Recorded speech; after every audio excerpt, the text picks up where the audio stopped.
Good evening, Dr. Downey. My name is Robert Rau. I am a post-baccalaureate student studying mechanical engineering at the University of Houston. I just want to say thank you for a great 4 weeks. It's been busy and hectic, but you've done a great job of guiding us through these assignments.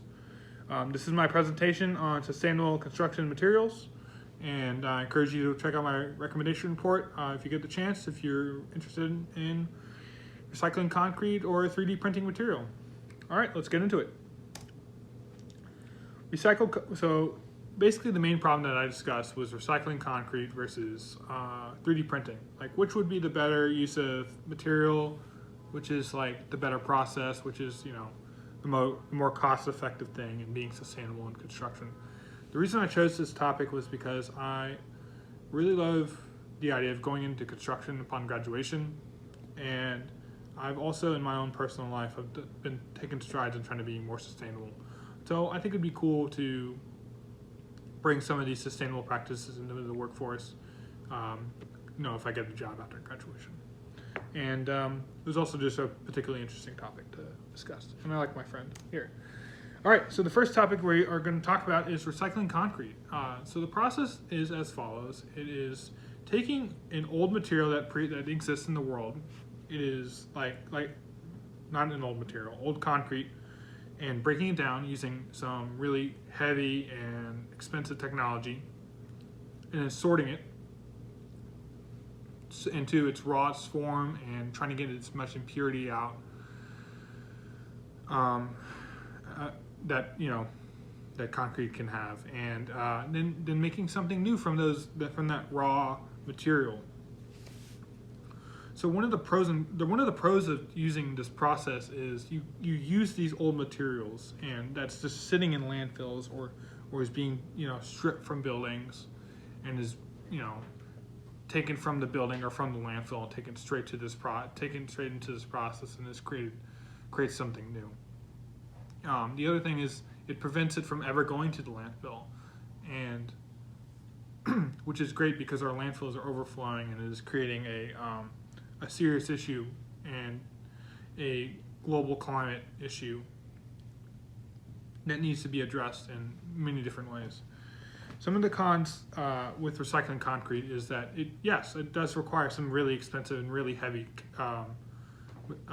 equipment, because the equipment, you have to crush it down. Like, the concrete is a really dense and durable substance, and not just anything can destroy it, so to speak.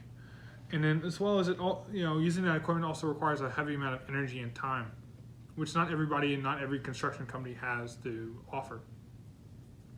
So obviously, while it's good for the environment, it is also very costly in other respects. So that's just something to think about.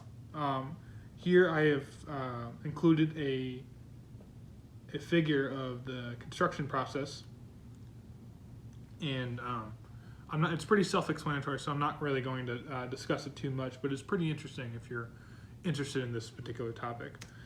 As well as I also included this this list of different materials and different amounts of materials that are being used to make these different concretes. These different concretes are used for different things, like sidewalks or roads, or the side of a wall, or or like a parking garage or something. There's different concretes for different durabilities and densities. All right, now we're going to discuss 3D printing. 3D printing is like taking it is the process of taking a computer-generated diagram and sending it to a printer for it to literally print, like 3D print something into like an actual object that you can pick up and move around. So using 3D printing as a building, you can print walls, you can print the foundation. It's a massive ordeal and massive process to use.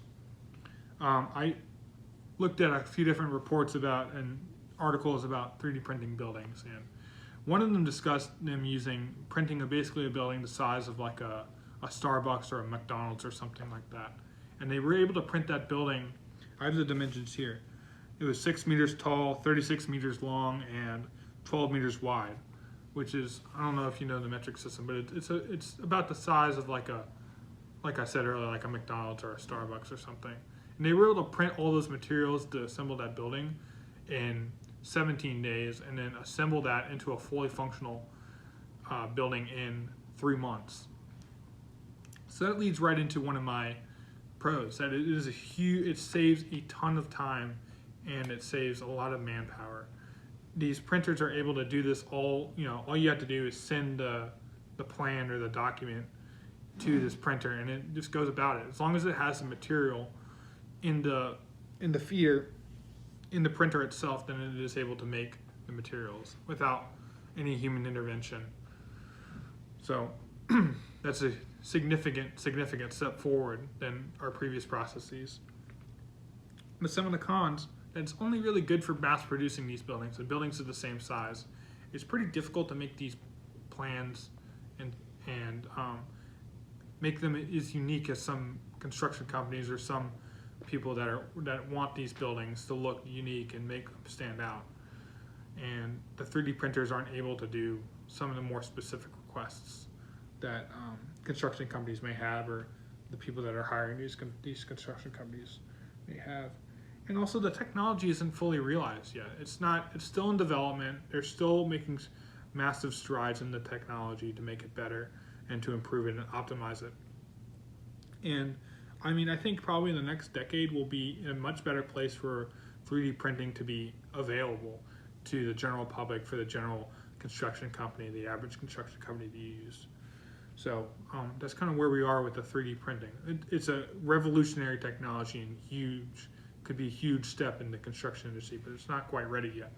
And that's why I chose my recommendation for this particular subject to be recycled concrete, because we get to use the material that we already have. We reduce the waste in landfills and stuff going to landfills.